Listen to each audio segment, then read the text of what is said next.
Alex here. Got a brand new Kiss guitar lesson off the Rock and Roll Over album. This is See You in Your Dreams. Great Gene song. I'm going to try to finish out the Rock and Roll Over album this year and have a lesson for every single song. I'm about halfway there. So definitely that's my goal for the year, is to have a lesson for every single song on that record. My favorite Kiss album. Let's talk about the tuning. The tuning for most Kiss songs is E flat. For some of these 70s records, you're going to have to tune more closer to the record, because it's not exactly E flat, or it's not exactly, if it happens to be a standard, it's a little bit off. A lot of times back in the 70s, if they, depending on how much time they had left on the tape, they either slowed something down or sped something up to make everything fit. So I've had to do this with a lot of especially Kiss records, where I've had, it's like, yeah, wait a minute, I'm in tune to E flat and it still doesn't sound right. So I just tune to the song itself. So if you want to play along with this lesson or the song, I'm actually in tune with the song, so I'm going to give you guys a low E. One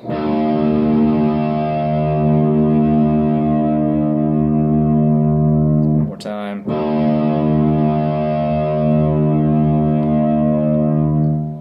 So that way you can play along with the song, because that's the funnest way, for me anyway, to work on these songs, is to actually play along with the record.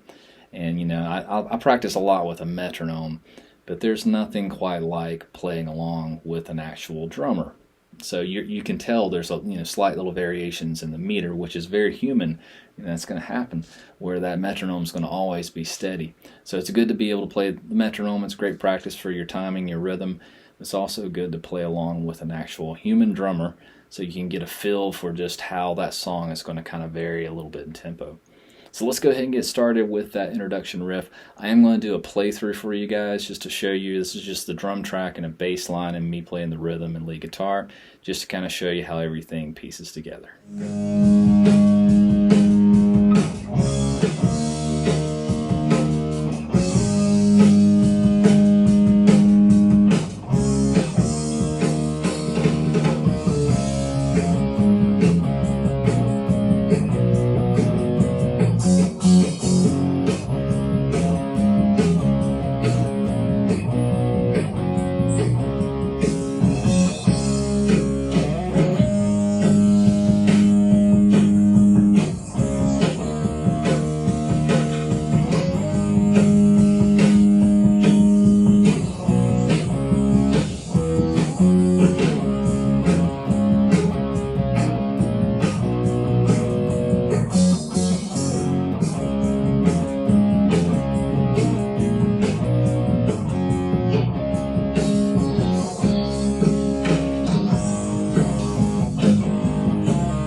The very first part of the song, we're going to be doing a power chord. This is a G5 power chord to an A5, kind of a pie on the neck, and it just goes.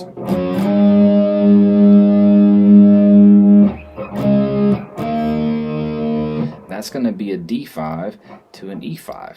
So the G5 is 10th fret of the A, 12th fret of the D, and we're going to slide, keeping that same position, that power chord position, to the 12th fret and 14th fret. So 12th fret of the A, 14th fret of the D. So it's just a let that ring, and we go up here to the D. That's going to be 5th fret of the A, 7th fret of the D. The E5 is going to be 7th fret of the A, 9th fret of the D. Goes through again.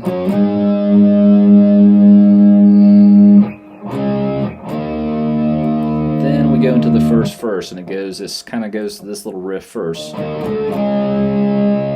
And that's just us taking that power chord and just doing a little chromatic riff down the neck. That's going to be E5, D sharp 5 to D5. So you're just sliding that, or not sliding, you're strumming 3 of the power chords in a row. Now, this is where the first verse starts. So we're doing this little kind of blues rhythm shuffle. It's going.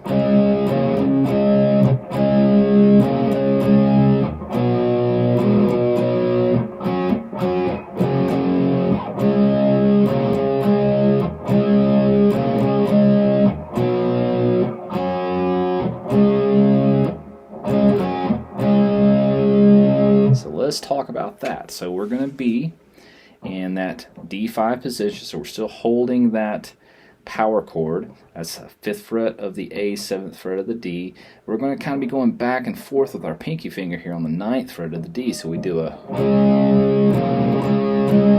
so just a strum, strum, and 2 down strums. We put that in timing, it sounds like this.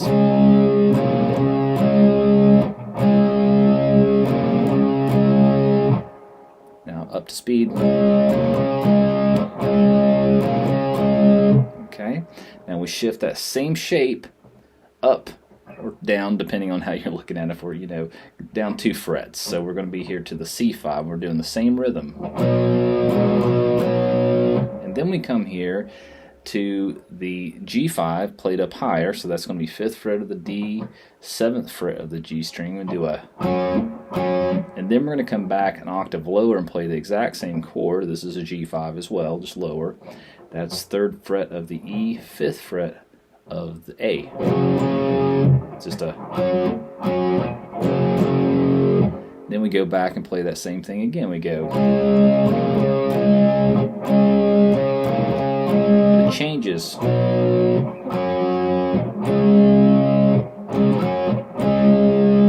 Okay, so we're playing that little blues shuffle. But then we're just doing sustained holds on the C5, then the G5, then the D, and then we do a quick switch from D to G, back to D. And then we come back down here. Well, we already learned, we're just holding those chords.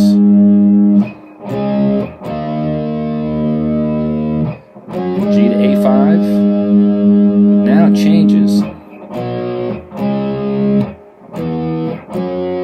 So that second time through, we're here at the C5.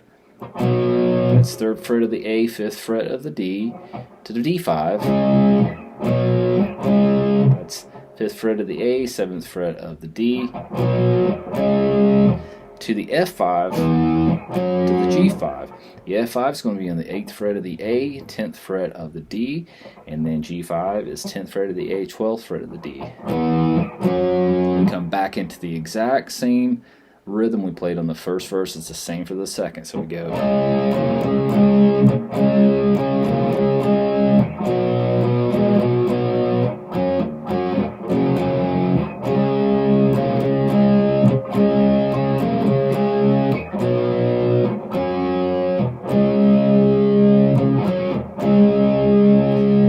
This changes, the rhythm's a little bit different. We do it, we come up here and do this. So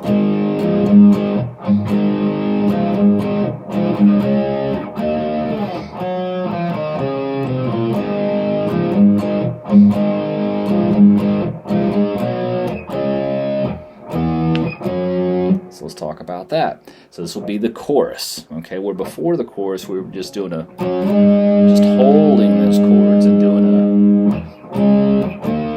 But right after the second verse, it goes into this riff. So it's just a. So that's an A5. We're going back from the A5 here, which is the 2nd fret of the D string, open A string, and then we're going to play the 4th fret of the D and the open A string together. So this is a...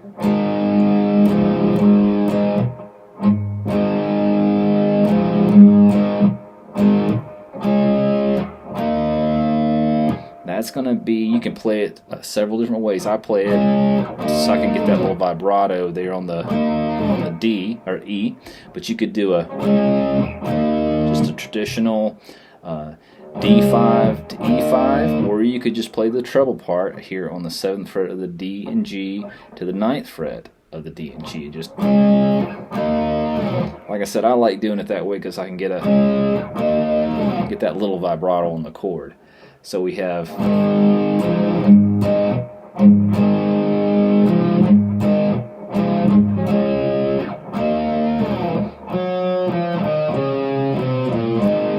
now that little walk down there is going to be 5th fret of the D, 4th fret of the D to 2nd fret. So we do a, and then we're going to switch to the A string and do the same thing, same frets, 5th fret, 4th fret, 2nd fret. So it's back to the A.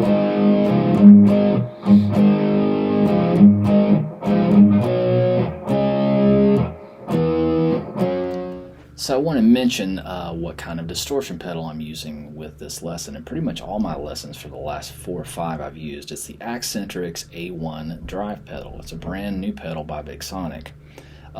Very versatile, lots of options. You got 4 modes or 4 different types of drive. You've got crunch, distortion, overdrive. I mean, it is such a versatile pedal. You can get a great metal sound, you can get a great blues sound. I left the website for Bixonix in the description, and they also have an Instagram channel too that's really cool. So go check them out. If you're looking for a drive pedal, highly recommend you check out the Axentrix A1. Okay, so we're getting into that great Ace Frehley guitar solo. So if you guys, I mean, this is one of those go-to Ace Frehley licks, especially you heard Ace play these quite a bit in the 70s. If you've ever worked on the Love It All I Can solo, he plays this kind of little lick. So it goes, and I'm doing a hybrid picking, but I'm probably Ace was picking, like doing a...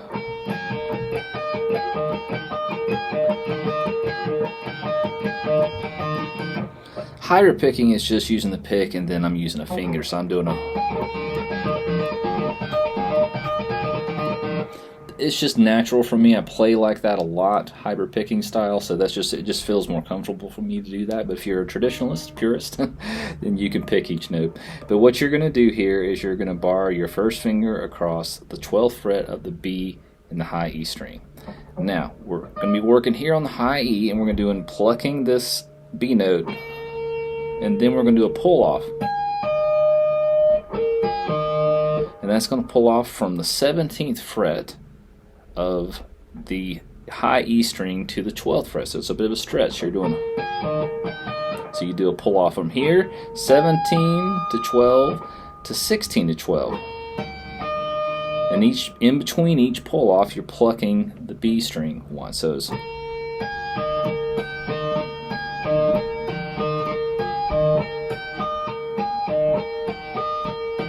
so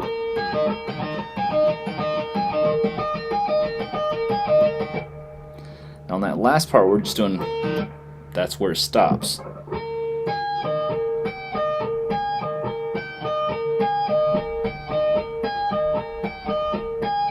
believe that lick would be considered a triplet lick. So we're doing, after we've done this,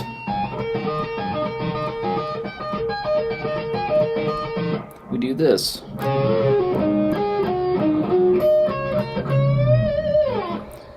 So lots of double stops in there. So Ace does this little bend here on the 14th fret of the G, but we're anchoring here at the 15th fret of the B, so we get this. So he kind of comes up and then pulls off from 14 to 12. And then we're grabbing here the B note, or you can just flatten your finger out and kind of play that perfect fourth across the D and G on the 14th fret. So it's,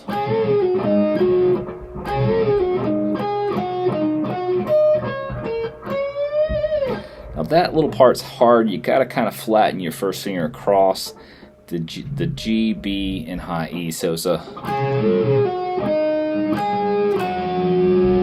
So after you come out of that, that'll bend up and pull off. 14th fret of the D. You're gonna play 14th fret of the G and B to 12th fret of the G and B. Come back again to the 14th fret of the D. So we have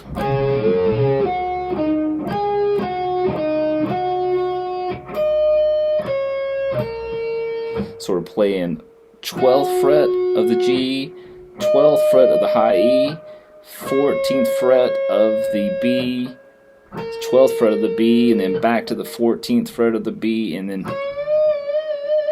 add some vibrato.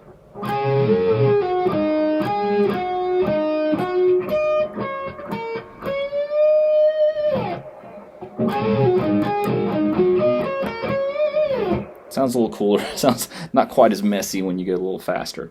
So after you come out of that, you go right back into that same triplet we learned earlier, and we're doing.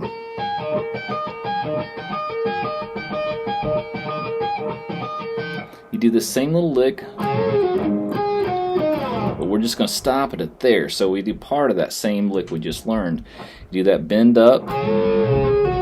So remember, when you're hitting this first one, these two strings, the G and the B, are ringing together. So it's a chordal kind of double stop lick. Bend up, pull off.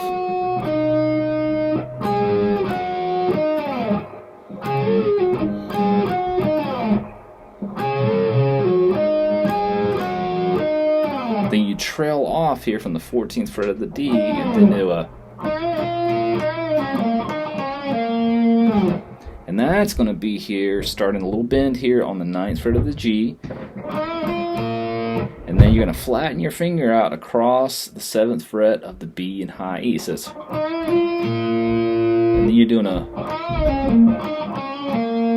So that's going to be a bend up and a quick pull off from the 9th to the 7 on the G. And then we're coming here to the 9th fret of the D. So we have.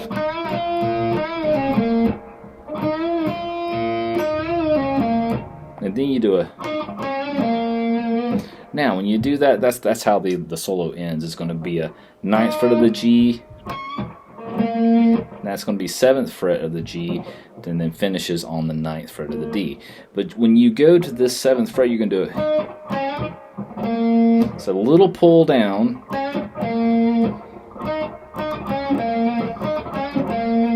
So that's just a little bend here on that 7th fret of the G before you resolve here on the B note of the D string. So we have.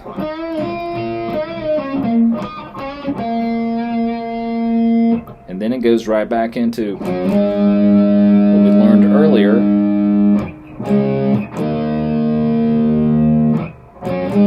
Lots of power chord holds right here. Does it 4 times through. This will be the 3rd time. On the 4th time it changes. Then we go up here to the C to D, F to G, then